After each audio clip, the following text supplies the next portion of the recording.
Halo and welcome back teman-teman netizen atau warganet yang saya hormati semuanya. Seperti yang saya jelaskan berkali-kali sebelumnya, dan saya jelaskan lagi mungkin bagi teman-teman yang baru menonton video ini dan mendengarkan analisa saya. Nah, saya saat ini sedang berada di Provinsi Punjab di India, di rumah mertua saya ya, karena ada urusan keluarga yang sangat penting, saya harus ke sini.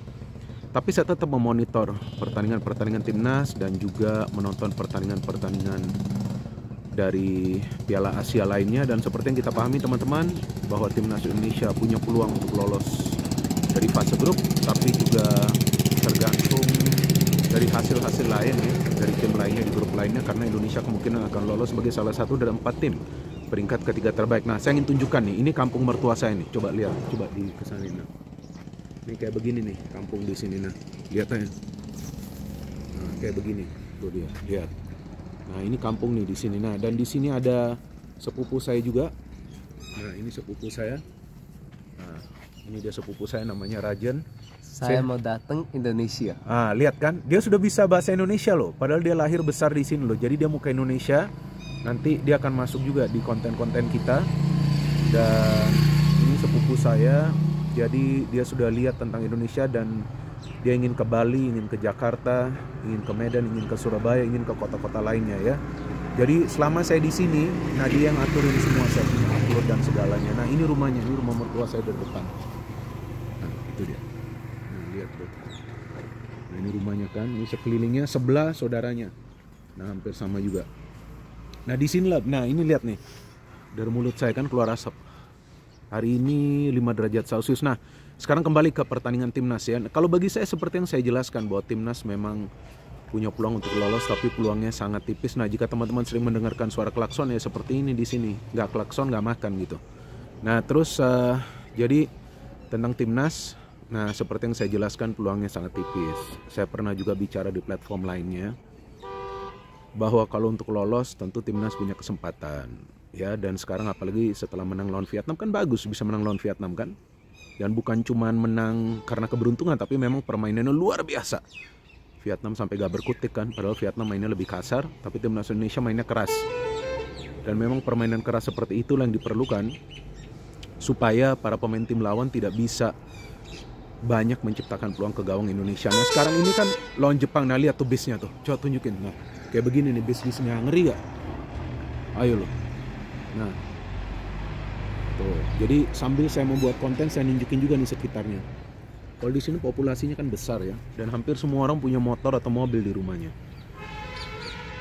Nah, jadi seperti yang saya jelaskan, bahwa sekarang lawan Jepang, ya pokoknya nothing tulus. Kita semua akan mendukung ya, para pemain timnas Indonesia. Lebih dari 270 juta rakyat Indonesia mendukung. Ya, bagi yang nggak mau mendukung ya kita nggak bisa salahkan juga, itu kan adalah hak mereka ya. Tapi tolonglah jangan menghujat, jangan menghina para pemain, apalagi jajaran pelatih ya. Kita sebagai sebangsa setanah air harus bersatu agar timnas kita bisa maju. Anyway, sekarang berbicara tentang teknis permainan, lawan Vietnam itu satu hal seperti yang saya jelaskan berkali-kali, lini tengah dari Indonesia kuat. Perebutan bola lebih unggul, dalam membangun transisi juga bagus, lini pertahanan komunikasinya bagus, ada Sandy Walsh, ada Jordi Amat.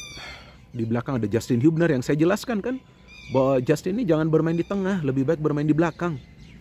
Jadi Justin yang bermain keras, ya kan, Sandy Walsh dan Jordi Amat yang mengawal atau menutup area. Sehingga ya sulit banget bagi para pemain Vietnam untuk menciptakan peluang. Hanya 3 peluang, ya 2 diantaranya memang adalah peluang yang berbahaya. Tapi Hernando Ari kan bagus formnya. Dia penjaga gawang yang tenang ya, di bawah Mister Gawang. Tapi masalahnya adalah untuk mencetak gol, finishingnya aduh parah banget dari timnas Indonesia ya. Saya perlu mengatakannya secara jujur ya. Itu seharusnya Stroik sudah bisa mencetak hat-trick gitu. Nah, ada lagi nih yang lewat nih. Ini rame nih di sini. Nah, ada lagi nih yang lewat pakai motor. Nah, ya kan. Rame sini. Di jalan pun kita susah jalan. Nah, jadi Rafael Stroik itu seharusnya sudah mencetak hat-trick. Lawan Vietnam banyak sekali peluangnya. Nah, saya harapkan jika Ramadan Sananta fit, ya mungkin Ramadan bermain sebagai single striker di belakang Rafael Stroik ya. Tapi itu semua kan tergantung kepada Shin Taeyong ya. Dan hebatnya dari Shin Taeyong ini kan taktiknya bisa berubah ya. Seperti lawan Irak, mainnya defensif dan counter ya gak ada salahnya. Tapi pokoknya jangan bertahan total. Kalau bertahan total, yang dikhawatirkan akan ada kesalahan yang dilakukan oleh para pemain. Selalu seperti itu kalau timnas bertahan total. Nah, idealnya tuh menekan di tengah seperti lawan Vietnam, main transisi cepat. ketika menyerang balik. Dengan transisi cepat tersebut, itu yang akan menyulitkan para pemain tim lawan untuk leluasa menguasai bola.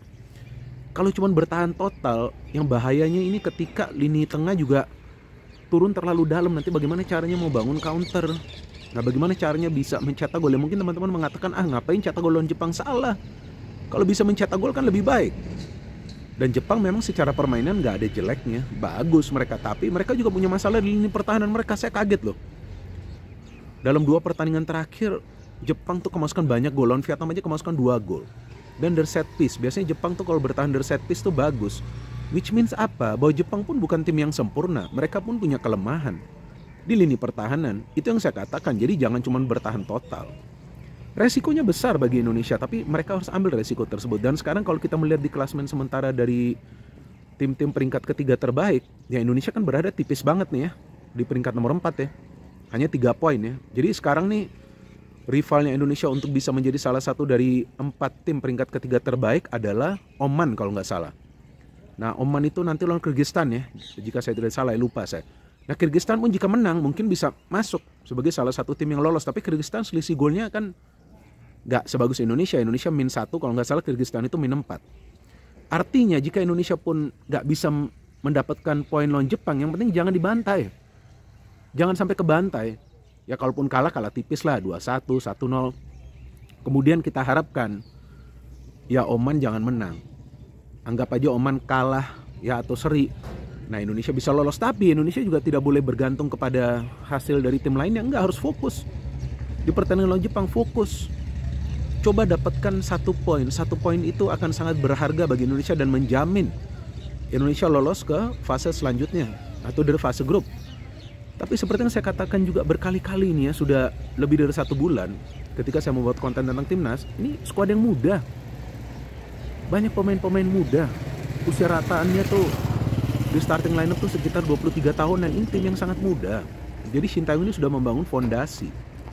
Dan dengan adanya juga beberapa pemain baru diaspora Indonesia, ya tentu akan butuh waktu untuk membangun chemistry. Maka itu saya pikir ya kita juga gak bisa menyalahkan para pemain, gak bisa juga menyalahkan pelatih jika timnas Indonesia tidak bisa menang. Tapi kita perlu kritis jika ada taktik yang tidak jalan, jika ada sesuatu yang kita lihat tidak normal di atas lapangan. That is normal. Wajar bagi kita jika kritis, tapi jangan sampai kita main sentimen, ya kan? Jangan sampai yang kita lakukan hanya kritik. Emangnya gak ada kerjaan lain? Masa kita langsung lupa sih bahwa Sintayong bisa membawa timnas Indonesia lolos ke Piala Asia dengan skuad yang muda juga pada saat itu, ketika diremehkan juga pada saat itu. Jadi jangan lupa itu juga. Dan jika kalian berharap Indonesia harus lolos dari fase grup, ya coba sadar juga, ini tim yang baru, ini young guns dari Indonesia. Ini adalah tim yang punya potensi besar untuk menjadi tim yang menakutkan di Asia. Tapi sementara ini mereka masih mendapatkan atau masih belajar, masih mendapatkan pengalaman. Of course kita ingin timnas Indonesia lolos, tapi kita juga jangan memberikan beban yang terlalu besar. Selalu saya katakan jangan memberikan beban yang terlalu besar kepada para pemain. Jangan over expect. Kita berdoa, kita berharap timnas Indonesia bisa bermain rapi. Kuncinya bagi Indonesia di pertandingan lawan Jepang, tenang. Oke, jangan khawatir juga untuk mengambil keputusan. Dan juga mereka harus berani mengambil inisiatif shooting dari luar kotak penalti ketika mendapatkan ruang. Itu kuncinya bagi Indonesia. Jepang akan bermain all out, mereka butuh ini 3 poin. Oke? Mereka butuh ini 3 poin. Artinya sebetulnya yang dibawa tekanan itu adalah Jepang, bukan Indonesia. Indonesia punya target untuk lolos, tapi kalau kita berbicara atau mencermati secara psikologis, Jepang yang punya beban yang besar. So teman-teman, kalau bagi saya pertandingan ini adalah pertandingan yang penting bagi kedua tim, dan saya harapkan para pemain bermain tenang, disiplin, jangan keluar dari jalur taktik Sintayong. Kita harapkan juga Sintayong bisa menerapkan taktik yang sesuai. Feeling saya targetnya adalah 1 poin, nggak masalah mau main defend, tapi jangan defend total, counter attack harus rapi. Kita tunggu saja teman-teman pertandingan nanti sore. Kita berharap yang terbaik bagi timnas Indonesia. Saya selalu menjelaskan kepada teman-teman bahwa kita selalu harus memberikan support kepada para pemain, karena bagi mereka ini tidak mudah sama sekali. Kita hanya duduk, nonton pertandingan dari TV, kemudian kita menghujat, itu kan gak fair. Kalau mau kritis, no problem, tapi kritik sesuai dengan fakta. Jangan main sentimenan, oke? Karena kita semua sebangsa setanah air, kita harus bersatu, rapatkan barisan. Kita dukung timnas Indonesia, even if, ya tentu saya juga ingin timnas Indonesia lolos, tapi seandainya gak lolos dari fase grup, kita tetap perlu support dan memberikan apresiasi. It's not easy for them. Oke? Main di Piala Asia, di level Asia, pemain-pemain muda ini tidak gampang bagi mereka. So kita tunggu saja teman-teman pertandingan nanti, sambil saya menunjukkan lagi sekitaran dari kampung mertua saya ya. Saya memang akan berada di sini sampai akhir bulan. Nah setelah itu nanti saya mulai membuat lagi konten dari tempat seperti biasanya. Nah ke sebelah sana juga nih. Nah itu yang kerja sama mertua saya tuh orang tuh. Nah dia yang urusin sawahnya tuh, di belakang sana sawahnya tuh. Coba jalan lagi ke belakang. Nah lihat sawahnya tuh. Tuh sampai ke sana sawah mereka. Tapi ada di tempat lain juga. Nah ini jalan lagi nih. Nah, jalannya lumayan bagus sih. Nah ini tempat saudaranya. So teman-teman, sampai di sini saja konten kali ini. Besok saya akan membuat konten, atau mungkin nanti malam setelah pertandingan antara Jepang lawan Indonesia. Let's go Indonesia. No hate, no politics, only football. Salam sepak bola.